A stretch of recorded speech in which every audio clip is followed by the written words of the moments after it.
These are the 5 steps that are absolutely necessary to win more games with the Desert Bloom Commander deck from the Outlaws of Thunder Junction. And step number 1 is to look at Yuma like a draw engine. Now, Yuma is the commander for this commander deck, and Yuma reads, this spell costs 1 less to cast for each land card in your graveyard. Whenever Yuma, Proud Protector, enters the battlefield or attacks, you may sacrifice a land. If you do, draw a card. Whenever a desert card is put into your graveyard from anywhere, create a 4/2 Plant Warrior creature token with reach. I would recommend that when you're looking to sacrifice lands with Yuma's ability to draw cards, that you focus on sacrificing the lands that are non-deserts. And we'll go into more detail about this later on in the video. Tip number 2 to winning with this commander deck is to recognize your win conditions. 3 out of the 5 win conditions we have here have powerful landfall abilities. Landfall triggers when lands enter the battlefield. Scoot Swarm, Omnath, Titania, and the Avenger Zendikar all flood the board with creatures. Keeping in mind that both Yuma and Titania work very well together because both of them create creature tokens when lands are put into the graveyard. And when we have a ton of creature tokens on the battlefield, we can cast Rumbleweed for as low as 1 mana to give all of our creatures +3/+3 and trample until the end of turn. Tip number 3 for winning with this deck is to sacrifice lands wisely. Every single one of these lands over here have the ability to sacrifice themselves, and these 2 spells that you can cast also cause you to sacrifice lands.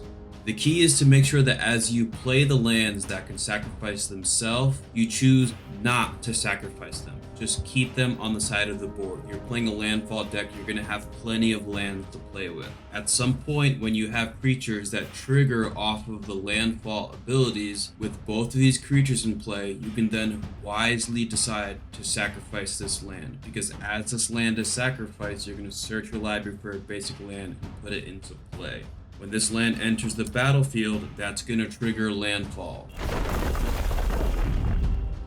Landfall states with Omnath that you are going to create an elemental creature token, so he will enter the battlefield. The Ancient Green Warden also states that if a land entering the battlefield causes a triggered ability requirement, you can total trigger, that ability triggers an additional time. So not only do you get 1 elemental, but you're going to get 2 elementals.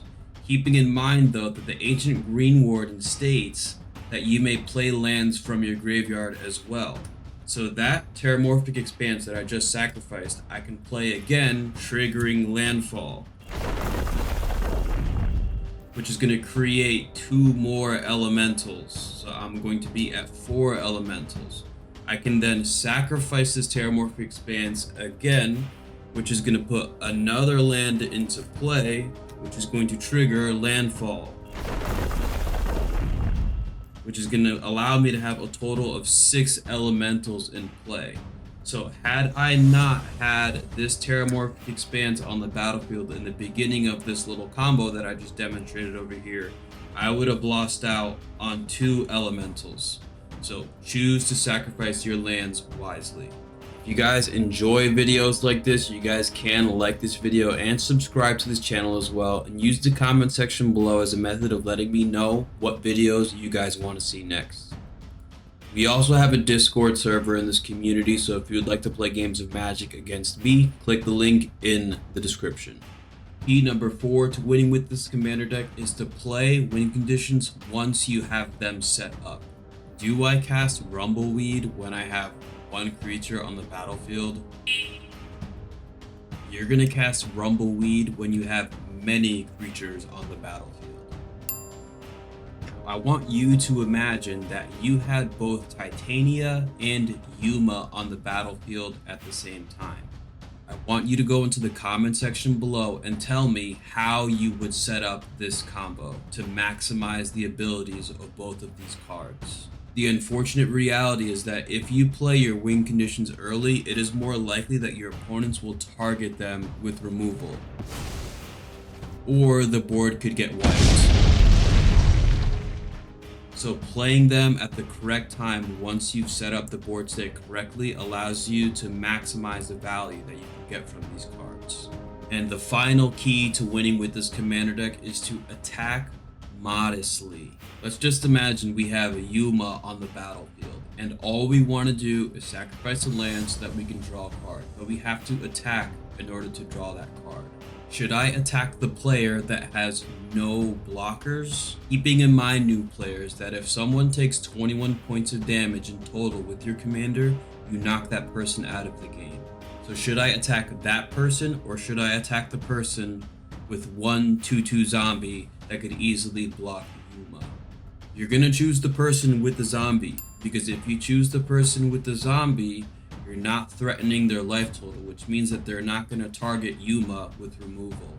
And to make sure you tell your opponent, hey, I'm gonna attack you with Yuma so that you can block this, or you don't have to block it if you don't want, but all I want to do is just draw a card right now, and all you lose is 2/2 zombie instead of taking 6 commander damage. Say that, and it makes it feel less threatening, which means that you get to keep your commander longer. And those are the 5 keys to winning with the Desert Bloom commander deck from the Outlaws Thunder Junction. If you want to be notified when the channel is going to be hosting commander tournaments, you guys can go ahead and join the Discord. The link is in the description below. That way you're notified whenever we're playing EDH tournaments in the New York, New Jersey, and Philadelphia area. Also, remember to like and subscribe and hit the bell icon so you're notified whenever we upload videos just like this, alright? Always remember, everybody, eat healthy, work out every single day, and most importantly, you guys gotta remember to believe in yourself, alright? Peace out, people.